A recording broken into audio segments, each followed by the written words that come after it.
faut dire d'abord qu'un dessinateur de presse, et vous allez en voir beaucoup là, c'est en quelque sorte un enfant, parce que tous les enfants dessinent, mais qui n'a jamais arrêté de dessiner.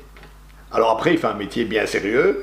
On dit souvent de nous qu'en somme, on dit des choses très sérieuses avec un moyen d'expression d'enfant, quoi, qui est le dessin.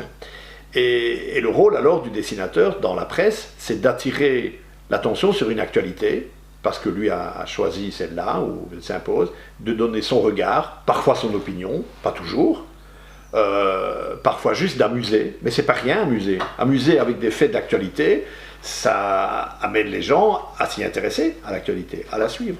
Donc c'est un rôle assez multiple, mais il est important de voir qu'il apporte dans un journal autre chose, pas plus, c'est pas mieux que l'écrit ou la photo, mais c'est autre chose que l'écrit et la photo.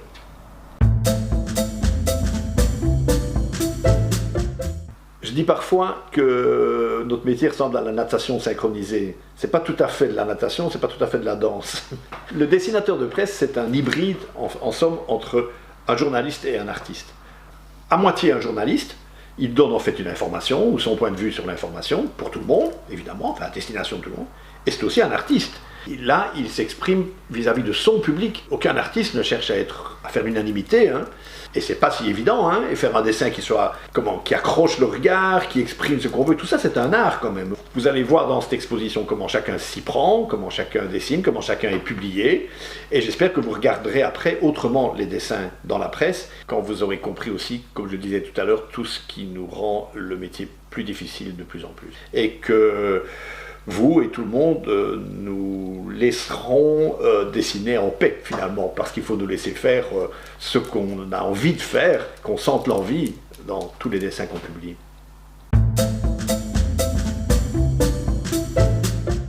Donc il faut bien comprendre que le dessinateur de presse travaille pour un journal, donc avec la rédaction d'un journal.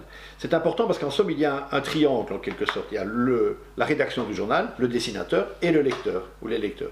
Et c'est ce triangle-là qui fait le métier. Et cette complicité est très importante parce que vous allez voir dans l'exposition ce qui s'est passé avec le New York Times, par exemple, ou avec le journal Le Monde.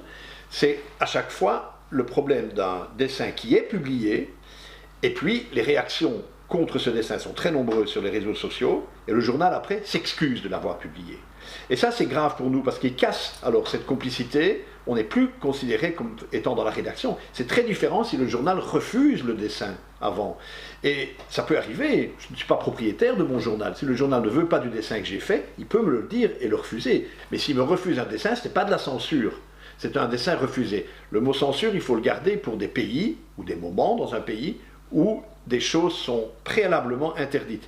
Et le danger pour le métier, c'est qu'alors des rédactions de journaux, au préalable, ont peur qu'un dessin ne provoque tant de réactions, et vont alors choisir des dessins qui sont les plus neutres possibles, les moins piquants possibles, qui expriment le moins de choses possibles, pour se dire que ceux-là ne provoqueront pas de remous. Et ça, c'est la fin du métier.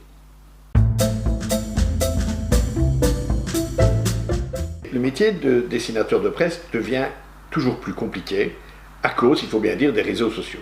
C'est-à-dire que nos dessins sortent vite de leur contexte et se retrouvent sur Facebook, sur divers réseaux, indépendamment de l'article qu'ils illustrent ou du fait d'actualité dont ils parlent, et ils sont commentés tout de suite et contestés par une quantité de gens qui parfois tout simplement n'ont pas compris le dessin.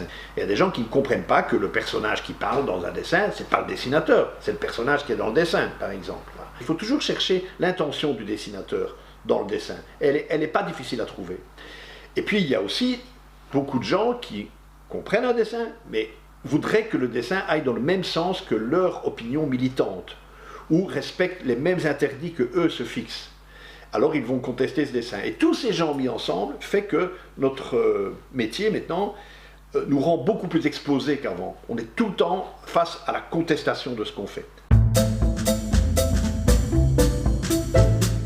Alors, Cartooning for Peace, vous en lirez la genèse, hein, Plantu, Kofi Annan, vous verrez comment ça a été créé. C'est un réseau de dessinateurs dans le monde entier, et moi je dis même c'est une famille, en fait.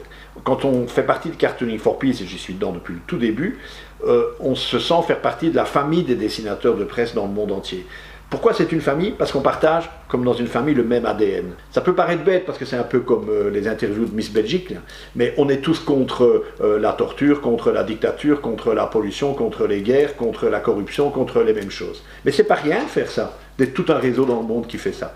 Parce que ça permet, et ça c'est aussi une valeur importante de Cartooning for Peace, de montrer qu'il faut pouvoir dialoguer entre nous, quelles que soient nos croyances, nos opinions, nos origines, et qu'un dialogue, c'est pas nécessairement convaincre l'autre. Dialoguer, c'est parler avec quelqu'un d'autre pour le comprendre. Et si après, vous restez exactement sur votre point de vue et lui sur le sien, c'est pas grave. Ce qui est important, c'est qu'on s'est compris et qu'on a parlé ensemble.